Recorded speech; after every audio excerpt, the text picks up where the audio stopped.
Is Andrew Garfield the best Spider-Man? Let's talk about it.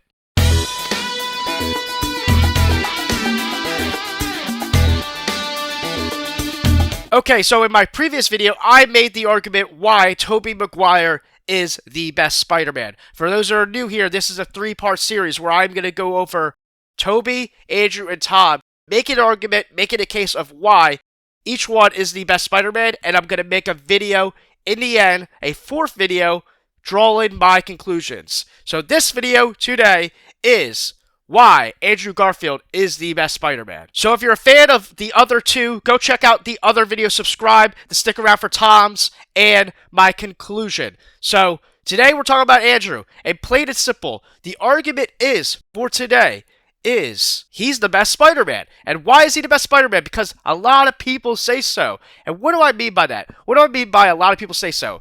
The overall consensus usually is that Tobey's the best Peter Parker, Tom is the best blend of both, they'll say.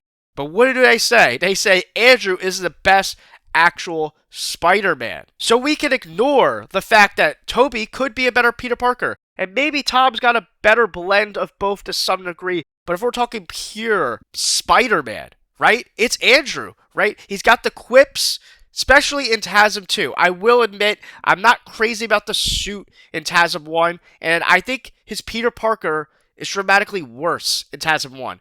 But if you take Andrew in TASM 2 with that suit, right? I actually wasn't as crazy about it when I first watched it, but over time I'm like, oh no, that's like a perfect looking Spider-Man suit. It's a lot of people's favorite Spider-Man suit. I didn't talk about in my Tobey video, I really do love Tobey's suit, and that was a positive for Tobey. But Andrew's Spider-Man suit is pretty legendary in TASM 2. Andrew's probably got the best love connection with Emma Stone as Gwen Stacy. That is clearly the best love connection out of all three Spider-Man.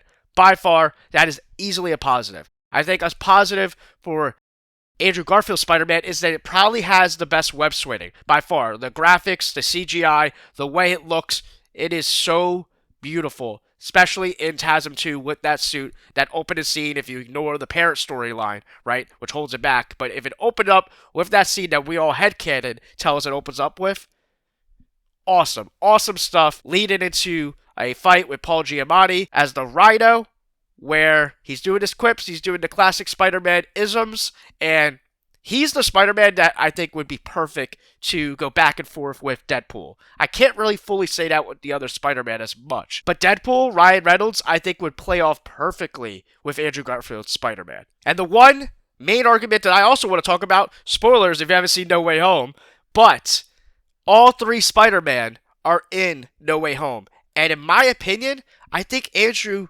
definitely seems the best when all three of them are together. It's clearly Tom's movie, and he's the focal point. And Tom kills it. Tom's absolutely great in No Way Home. I still think that he is clearly the lead, and I don't think Andrew takes anything away from Tom.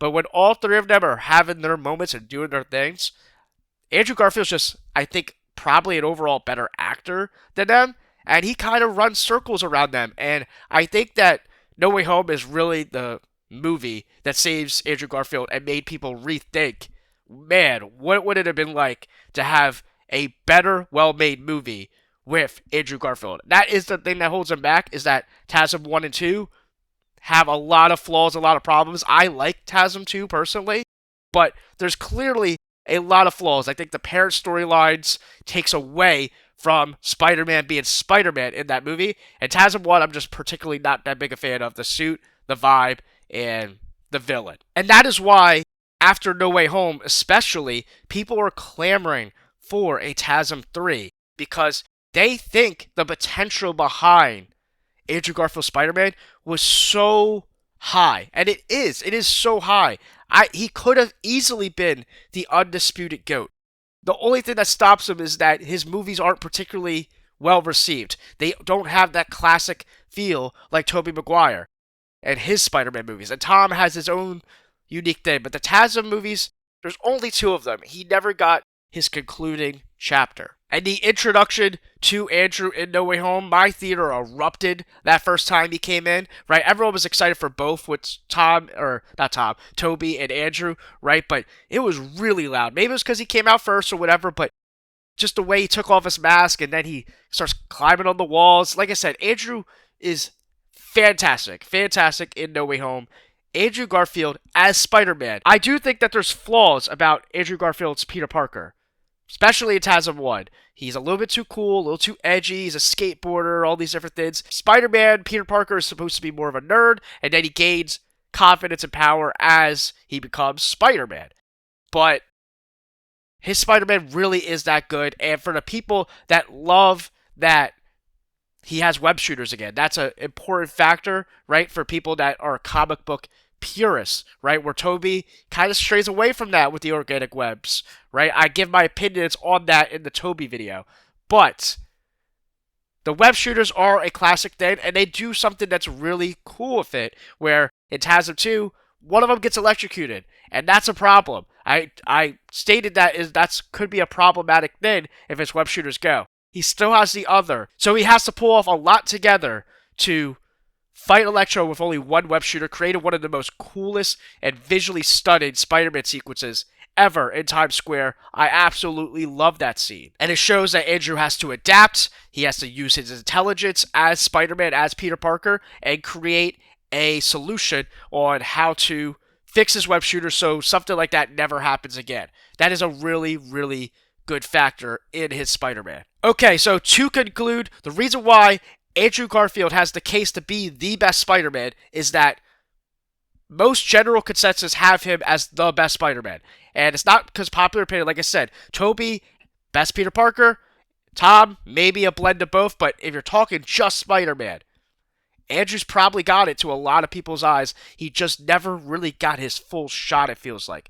He had a lot going against him. And the other main conclusion is when all three of them were on screen, it felt like Andrew was the most Spider-Man of the Spider-Man when all three of them were on screen together. He just did. He really, really did. But what's your opinion? Is Andrew Garfield the best Spider-Man? Are you a TASM 3 purist, like you want TASM 3 to happen, I should say? Comment down below what you love about Andrew Garfield Spider-Man. Did he get a fair shake? Did he not? Do you not like Andrew Garfield Spider-Man? Are you a Toby OG defender? Or are you a new blood with Tom Holland?